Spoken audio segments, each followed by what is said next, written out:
Teddy shirt পরলে ছাপরি, same dress up করলে গ্রামের খালাতো ভাই, একটু চুল কাটা এলোমেলো হলে টোকায়। তা ভাই তোমাদের মতো এত স্মার্ট হ্যান্ডসাম ছেলে পেলে থাকতে শাহরুখ খান সালমান খান নায়ক হয় কিভাবে? একটা গোপন কথা আজকে বলেই দিই, তোমাদের সমালোচনাই আমার সফলতার কারণ। শোনো আমার কাছের মানুষেরা, আমার সুখ দেখে হিংসা করে নিজেকে দুঃখের গানের নায়ক বানিও না। আমি দেখছি আমার কষ্টের সময় তোমাদের মুখে হাসিই ছিল। যাদের আমাকে খারাপ মনে হয় এই কথাটা তাদের জন্য।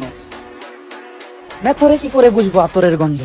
What is up, welcome back in my new video. So guys, আজকে আপনার জন্য আবারও নতুন একটি ইন্টারেস্টিং ভিডিও নিয়ে চলে এসেছি। তো বন্ধুরা, আপনারা সবাই দেখতে পাচ্ছেন যে টিকটকে কিন্তু কন্ট্রোভার্সি সৃষ্টি হয়েছে ওমর অন ফায়ারের আর্মি অ্যান্ড লোকাল হিরো। তো তাদের ভিতরে কন্ট্রোভার্সি হচ্ছে কিছুদিন ধরেই। কারণটা হচ্ছে যে, তো গাইজ, ওমর অন ফায়ার কিন্তু বলেছে যে ট্রেডি শার্ট পরলে বস্তির ছেলে, তো এইসব কিছু বলেছে। এবং লোকাল হিরো জবাবে বলেছে যে টেডি শার্ট পরলে যদি ছাপরি হয় তাহলে সবাই তো ছাপরি, আর আপনারা টেডি শার্ট পরেন না, আপনারা তো নায়ক। তো এরকম ভাবে একটি কন্ট্রোভার্সি সৃষ্টি হয়েছে। এবং লোকাল হিরো এর মাঝে বলেছিল যে সে টিকটক আর করবে না, টিকটক ছেড়ে দেবে, কিন্তু সেই টিকটক আবার কন্টিনিউ করছে। তো আসলে টিকটক যে কেউ করবে না বা কোনো কন্টেন্ট ক্রিয়েটর কোনো ভিডিও করবে না, এগুলো শুধুই ফাও কথা গাইস, এগুলা কোনো ভিত্তি নেই। ভিডিও সবাই করে, তো ভিডিও প্ল্যাটফর্মে এসে যদি বলে আমি ভিডিও করি না, তো এটা কেমন দেখা যায়? তো গাইস, ওমর অন ফায়ার হলো একজন ইউটিউবার, তার যদি টিকটক আইডি চলেও যায় তার কোনো আফসোস নেই। অ্যান্ড লোকাল হিরো হলো একজন টিকটকার, তো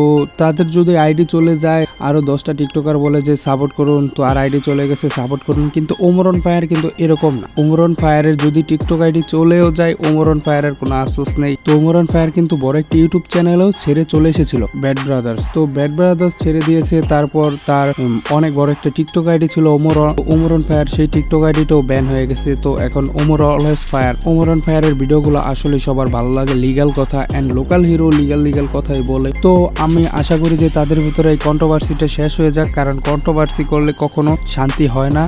এরকম কন্ট্রোভার্সি 2 দিন পর তারা ঠিকই এক হয়ে যাবে। তো আপনারাই খারাপ হবেন সবার চোখে। তো আশা করি যে এরকম কন্ট্রোভার্সি আর করবেন না। তো আজকের ভিডিওটা এই পর্যন্তই ছিল, সবাই ভালো থাকবেন।